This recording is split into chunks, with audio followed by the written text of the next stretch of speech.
Bismillahirrahmanirrahim. Assalamualaikum warahmatullahi wabarakatuh. Perkenalkan, nama saya Muji Prayoga dengan NPM 044118247 dan mengambil konsentrasi manajemen komunikasi semester 5. Baik, di sini saya akan sedikit mempresentasikan bahan bacaan terkait komunikasi persuasi. Nah, komunikasi persuasi, bagaimana sih bagaimana cara kita untuk memahami dan memulai untuk memahami komunikasi persuasi itu sendiri. Nah, biasanya orang mencoba melihat definisi komunikasi persuasi.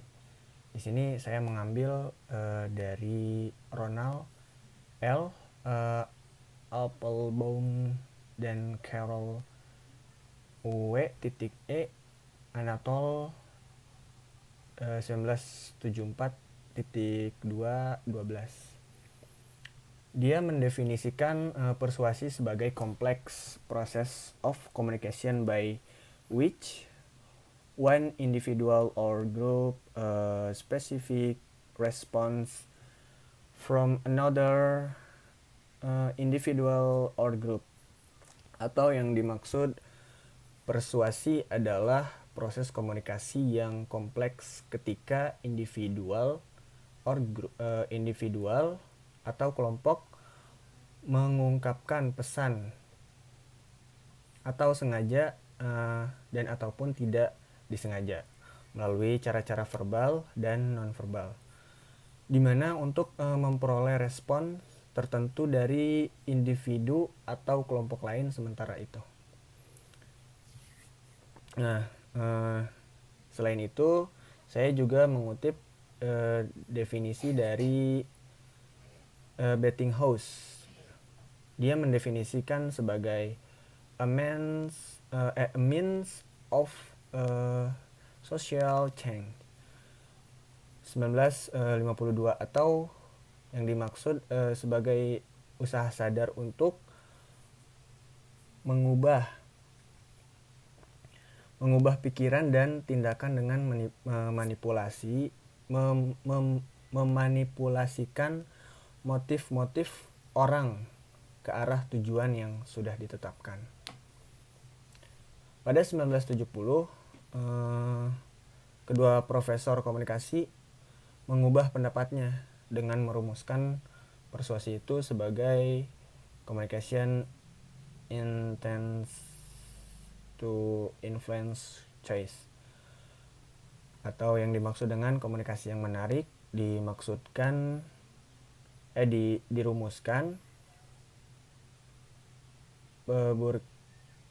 yang dikutip Larson dalam Persuasion 1986, bahwa persuasi dipandang sebagai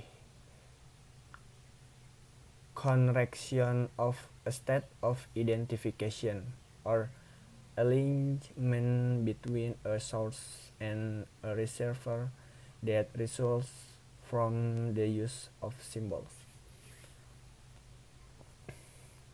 atau penciptaan bersama dari suatu pernyataan identifikasi atau kerjasama di antara sumber pesan dengan penerima pesan yang diakibatkan oleh pengguna simbol-simbol. Nah, dari beberapa definisi yang dikutip, tampaknya terdapat dua orientasi paradigmatis yang cukup menonjol diamati. Yang pertama ada merumuskan komunikasi manusia yang dirancang untuk mempengaruhi orang lain dengan usaha mengubah keyakinan, nilai, ataupun sikap mereka.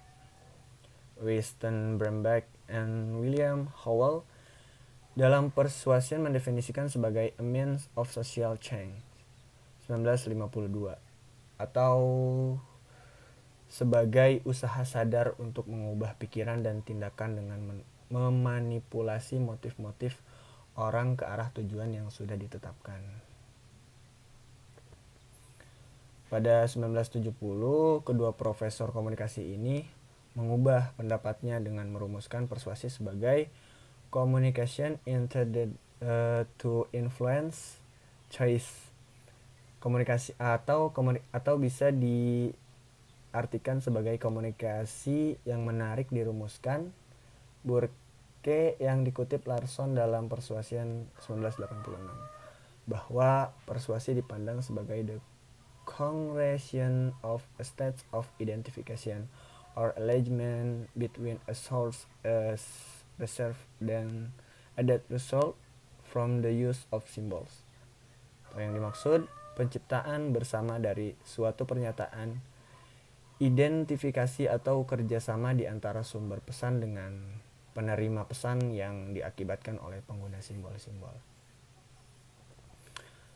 Nah, dari beberapa definisi yang dikutip di atas, tampaknya terdapat dua orientasi paradigmatis yang cukup menonjol diamati. Pertama, ada rumusan-rumusan. Nah, rumusan persuasi yang menitik beratkan pada orientasi sumber atau persuader.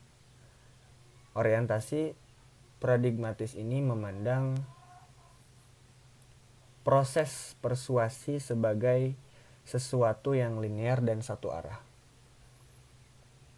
Kemudian, kecenderungan orientasi ini melihat halayak yang dipersuasi atau persuader sebagai benda tak berdaya atau pasif. Kemudian yang siap menerima manipulasi peran dari para pembujuk, terus tanpa melibatkan konteks, dinamika, dan umpan balik penerima pesan. Nah, sedangkan orientasi yang kedua ini adalah cenderung melihat persuasi sebagai hasil dinamika aktif dari sumber pesan dan penerima pesan.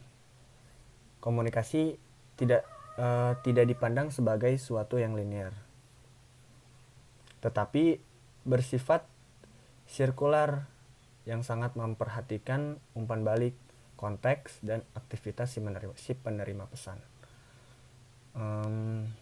Lalu antara pemberi pesan dan penerima pesan ini terjadi proses saling mempengaruhi melalui interaksi dan interrelasi antar sesama. Dilanjut dengan adanya poin-poin, ada sedikit poin-poin yang akan saya sebutkan, yaitu yang pertama, persuasi sebagai kegiatan komunikasi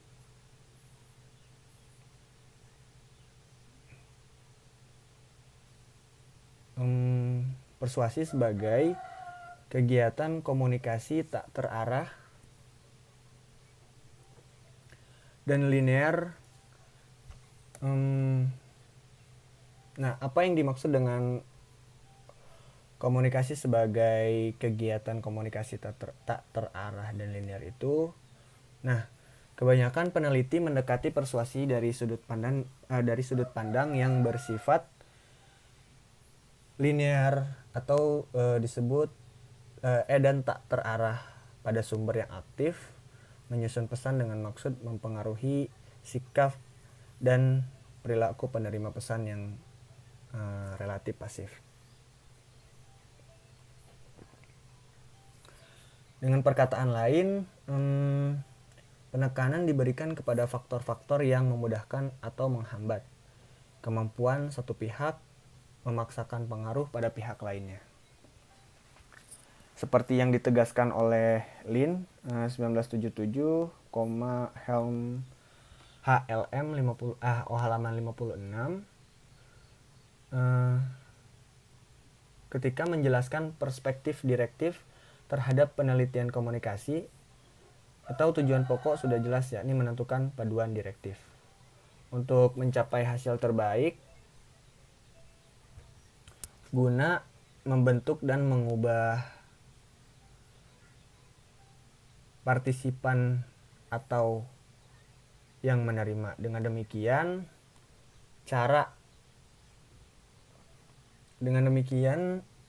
cara biasa untuk memfokuskan masalah, penelitian atau diskusi dengan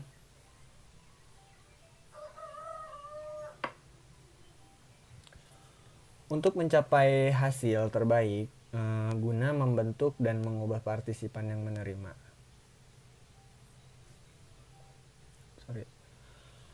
Tujuan pokok sudah jelas, yakni menentukan paduan direktif untuk mencapai hasil terbaik guna membentuk dan mengubah partisipan yang menerima. Nah, dengan demikian, cara biasa untuk memfokuskan masalah, penelitian atau diskusi di kelas mengenai komunikasi persuasi adalah memperhitungkan efek karakteristik sumber atau hasil persuasi, efek strategi pesan atau atas hasil persuasi, efek saluran alternatif atas hasil persuasi, efek saluran karakteristik penerima pesan atas hasil persuasi. Kemudian sebagai desain penelitian yang terus berkembang, makin canggih, efektif, konjungtif dari dua kelas variabel atau lebih ini atas hasil-hasil persuasi. Selalu penyebab secara konseptual ini mendahului sumber, pesan, saluran, dan variabel penerima, sedangkan efek diukur dalam kaitan pengaruh sikap dan atau perilaku tertentu. Pelaku persuasi bertindak dan orang yang dipersuasi itu bereaksi. Nah, itu adalah tautan dari Miller 1974. Mungkin cukup sekian yang bisa saya sampaikan. Kurang lebihnya mohon maaf. Wassalamualaikum warahmatullahi wabarakatuh. Terima kasih.